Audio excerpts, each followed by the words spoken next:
Bonjour Jean-Christophe Cambadélis.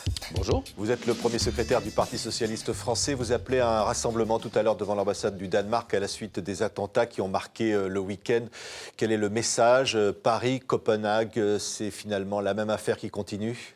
C'est un message de solidarité, de présence.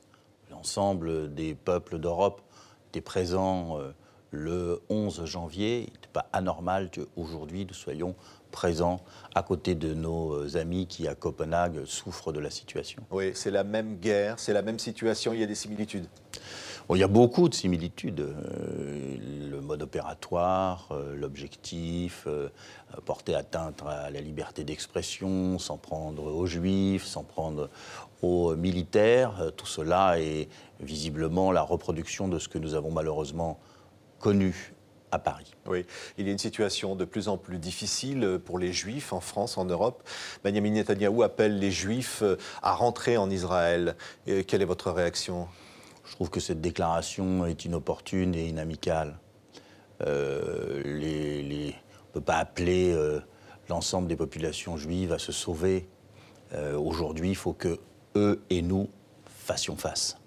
C'est comme cela qu'ils seront le mieux protégés. La place, toute la place, comme le disait François Hollande, pour tous les Juifs est ici en France. Tout à Leur fait. sécurité est assurée. Leur sécurité est assurée et c'est la communauté nationale qui assure leur sécurité.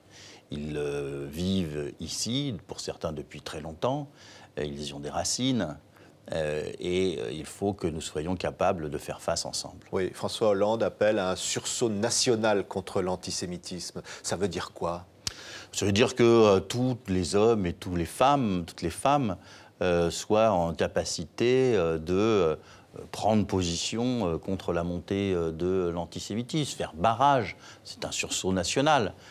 Que chacun soit au clair avec cela. Par exemple, ça pourrait dire que le Front National doit être au clair avec la Shoah, puisque pour M. Le Pen, c'était un détail de l'histoire. Vous voyez, si le Front National disait aujourd'hui qu'il rompt avec la théorie de M. Le Pen, eh bien, ça serait un pas. Oui, un sondage qui dit que la moitié des militants de l'UMP sont prêts à une alliance avec le Front National.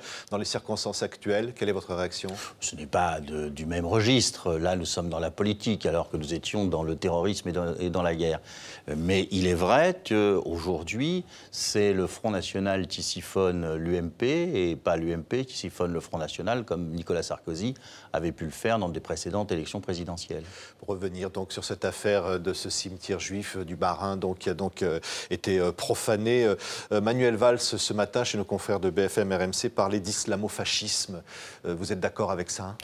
Je vois ce qu'il veut dire. Je crois qu'il ne faut même pas leur laisser le terme de l'islam, parce qu'ils pervertissent l'islam. Ce sont des terroristes, des terroristes qui utilisent l'islam contre les musulmans, d'ailleurs, parce qu'on oublie de dire, même si nous avons des morts à déplorer, et si nos ressortissants juifs sont attaqués, que le nombre de morts musulmans est beaucoup plus grand.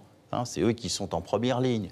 Donc, bon, voilà, je comprends ce qu'il y a derrière. Ce qu'il y a derrière, c'est qu'il y a avec Daesh un mouvement qui, comme le mouvement fasciste, vise à éliminer ceux qui ne sont pas d'accord. Le mouvement fasciste voulait éliminer les juifs. Donc là, il y a évidemment des similitudes, mais je ne sais pas si le concept est opérant. Alors, Manuel Valls aussi disait il faut que l'islam de France assume, qu'il prenne ses responsabilités. Quelles sont les responsabilités de l'islam de France aujourd'hui?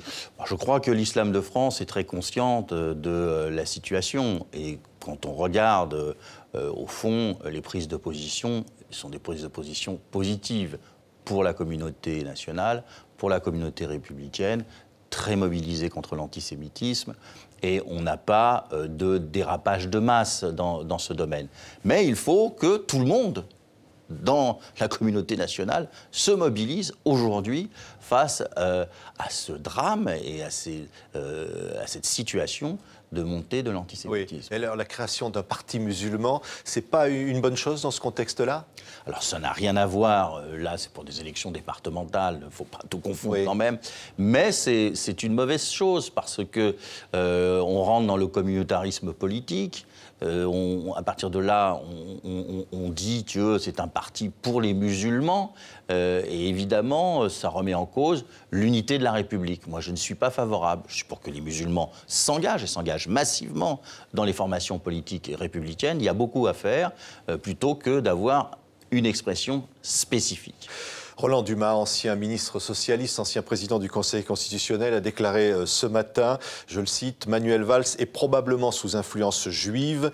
Il a des alliances personnelles qui font qu'il a des préjugés. » Qu'est-ce que vous dites à Roland Dumas? Bon, c'est lamentable. C'est le discours des années 30 sur la France enjuivée. Enfin, j'ai connu Roland Dumas résistant et pas reprenant le discours de ceux qu'il combattait. Donc là, il y a quelque chose qui me semble inacceptable. Oui, vous lui répondez qu'il doit se taire? Qu'il doit se taire et qu'il doit rester dans un cadre qui est un cadre républicain qu'il semble avoir quitté. Ce sont des propos inadmissibles. Et oui, il attaque le Premier ministre sur sa vie privée, y compris en faisant des allusions directes à son épouse. D'abord, ça c'est inacceptable. Et ensuite, c'est essayer d'introduire une dimension inacceptable qui confine à l'antisémitisme. Oui. Il y a des propos du secrétaire national du Parti socialiste, François Calfon, qui dit « Le Parti socialiste risque d'être éliminé de la prochaine présidentielle ». Vous dites qu'il y a vraiment le feu au lac, pour reprendre une de vos expressions? Oui, il y a le feu au lac, mais pour toute la République. Aujourd'hui, quand vous avez un parti d'extrême droite qui est aux alentours de 30%, il y a le feu au lac. Et il y aura une des formations qui sera éliminée entre le Front National, l'UMP et le Parti Socialiste. Malheur aux perdants. Oui, et ça veut dire, par exemple, que ceux qui ne voteront pas la loi Macron demain, comme Benoît Hamon, ne sont pas solidaires de cette situation? Alors, on va mettre tout sur le même plan, évidemment. On fait des raccourcis, c'est le principe de l'émission. Mais oui, on est dans une situation particulière où le Parti socialiste, je crois, a retrouvé ses marques et commencé à redialoguer avec les Français.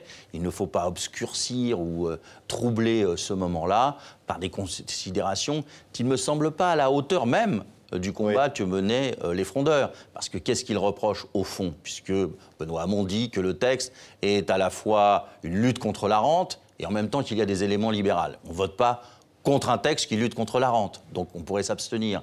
Qu'est-ce que reprochent les frondeurs? C'est qu'on n'ait pas en séance fait un geste par rapport à leurs amendements. On ne peut pas voter contre une loi à cause de ça. Merci beaucoup, Jean-Christophe Cambadélis, premier secrétaire du Parti socialiste, d'avoir été notre invité.